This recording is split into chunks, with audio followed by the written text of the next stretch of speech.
നവരാത്രി ആഘോഷങ്ങളുമായി ബന്ധപ്പെട്ട് ഉത്തരേന്ത്യയിൽ വ്യാപകമായി സംഘടിപ്പിക്കുന്ന പരിപാടിയാണ് ഗർഭ നൃത്തം. 9 ദിവസമാണ് ഈ ചടങ്ങ് നീണ്ടു നിൽക്കുന്നത്. ഈ വർഷം ഈ പരിപാടിയിൽ പങ്കെടുക്കാൻ എത്തുന്നവരെ ഗോമൂത്രം കുടിപ്പിച്ച ശേഷമേ അകത്തേക്ക് കടത്തിവിടാവൂ എന്ന് നിർദ്ദേശം നൽകിയിരിക്കുകയാണ് ഇൻഡോറിലെ BJPയുടെ ഒരു പ്രാദേശിക നേതാവ്. ഇതുമായി ബന്ധപ്പെട്ട് ഇൻഡോറിൽ ഗർഭ നൃത്തരാത്രികൾ സംഘടിപ്പിക്കുന്നവർക്ക് പ്രത്യേക നിർദ്ദേശം നൽകിയതായി BJPയുടെ ജില്ലാ അധ്യക്ഷൻ ചിൻറ്റു വർമ്മ മാധ്യമങ്ങളോട് പറയുകയും ചെയ്തു. പുതിയ നിർദ്ദേശപ്രകാരം ഈ പരിപാടിക്ക് പങ്കെടുക്കാൻ എത്തുന്നവരെ നൃത്തവേദിക്ക് അകത്തേക്ക് കടത്തിവിടുന്നതിന് മുമ്പായി ഗോമൂത്രം നിർബന്ധമായും കുടിപ്പിച്ചിരിക്കണം. സനാതന ധർമ്മപ്രകാരം ഗോമൂത്രം കുടിക്കുന്നത് പ്രധാനമാണെന്നും ഹിന്ദുക്കൾക്ക് ഈ നിർദ്ദേശം ഒരിക്കലും നിരാകരിക്കാൻ കഴിയില്ലെന്നും ചിൻറ്റു വർമ്മ പറയുന്നു. പുതിയ നിർദ്ദേശം ഇതിനോടകം വിവാദമായി മാറിക്കഴിഞ്ഞു. അതേസമയം BJPയുടെ ധ്രുവീകരണ പ്രവർത്തനങ്ങളുടെ പുതിയ മുഖമാണ് ഈ ഗോമൂത്രം കുടിപ്പിക്കൽ എന്നാണ് കോൺഗ്രസ് ആരോപിക്കുന്നത്. നൃത്തത്തിൽ പങ്കെടുക്കാൻ വരുന്ന വിശ്വാസികളെ ഗോമൂത്രം കുടിപ്പിച്ച ശേഷമേ അകത്തേക്ക് കടത്തിവിടാവൂ എന്ന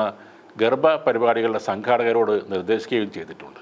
ഗോമൂത്രം കൊണ്ട് ആചമൻ ചെയ്യിപ്പിക്കണം എന്നാണ് നിർദ്ദേശം. ഹിന്ദു ആചാരപ്രകാരമുള്ള ചടങ്ങുകളുടെ ഭാഗമായി ഒരു കൈക്കുമ്പിളിൽ വെള്ളമെടുത്ത് മന്ത്രോച്ചാരണത്തോടെ കുടിക്കുന്നതിനെയാണ് ആചമൻ എന്ന് പറയുന്നത്. ശരീരത്തെയും മനസ്സിനെയും ആന്തരികമായി ശുദ്ധീകരിക്കാനാണ് ഇത് ചെയ്യുന്നതെന്നും ചിൻറ്റു വർമ്മ പറയുന്നു. പലപ്പോഴും മറ്റ് മതത്തിലുള്ളവർ കള്ളം പറഞ്ഞ് ഗർഭവേദികളിൽ പലപ്പോഴും നുഴഞ്ഞു കയറാറുണ്ട്. ഇത് പല പ്രശ്നങ്ങൾക്കും വഴിവെച്ചിട്ടുണ്ട്.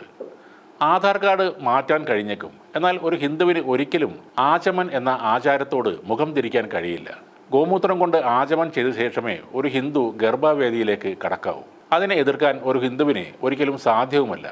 അത് വേണ്ട എന്ന് അയാൾക്ക് പറയാനുമാവില്ല എന്നാണ് ചിൻറ്റു വർമ്മ പറയുന്നത്. കഴിഞ്ഞ വർഷവും ഗർഭ ഉത്സവത്തിൽ അഹിന്ദുക്കൾ പങ്കെടുക്കുന്നതിനെതിരെ BJP MLA രാജാ സിംഗ് രംഗത്ത് വന്നിരുന്നു. ലവ് ജിഹാദ് കേസുകൾ വർദ്ധിക്കുന്നു എന്ന കാരണം ചൂണ്ടിക്കാട്ടിയാണ് BJP നേതാവിൻ്റെ വിവാദ നിർദ്ദേശം അന്നുണ്ടായത്. പരിപാടിക്ക് എത്തുന്ന ജീവനക്കാരും വീഡിയോഗ്രാഫർമാരും മറ്റുള്ളവരും എല്ലാം ഹിന്ദുക്കളായിരിക്കണം എന്നാണ് ഇയാൾ നിർദ്ദേശം നൽകിയത്. പ്രവേശന കവാടത്തിൽ വെച്ച് തന്നെ ആളുകളുടെ ആധാർ കാർഡ് പരിശോധിക്കാനും അന്ന് നിർദ്ദേശം നൽകിയിരുന്നു. സംഘാടകർക്ക് ഇക്കാര്യത്തിൽ അബദ്ധം പറ്റിയാൽ ഗുരുതരമായ പ്രത്യാഘാതം ഉണ്ടാകുമെന്നും രാജാ സിംഗ് അന്ന് മുന്നറിയിപ്പ് നൽകിയിരുന്നു. പരിപാടിക്ക് എത്തുന്ന അഹിന്ദുക്കളെ വലിച്ച് പുറത്തിടുമെന്നാണ് അന്നിവർ ഭീഷണി മുഴക്കിയത്. ഇത്തവണ കാര്യങ്ങൾ കുറെ കൂടി മുന്നോട്ട് പോയിരിക്കുന്നു. ഗോമൂത്രം കുടിച്ചാൽ ഡാൻസ് നടക്കുന്ന വേദിയിലേക്ക് എത്താം. വടി ഉപയോഗിച്ച് താളം പിടിച്ച് ആടുന്ന ഈ ഡാൻസ് കാണാൻ വേണ്ടി എത്ര അഹിന്ദുക്കൾ ഗോമൂത്രം കുടിക്കാൻ തയ്യാറാകുമെന്ന് കണ്ടു തന്നെ അറിയണം.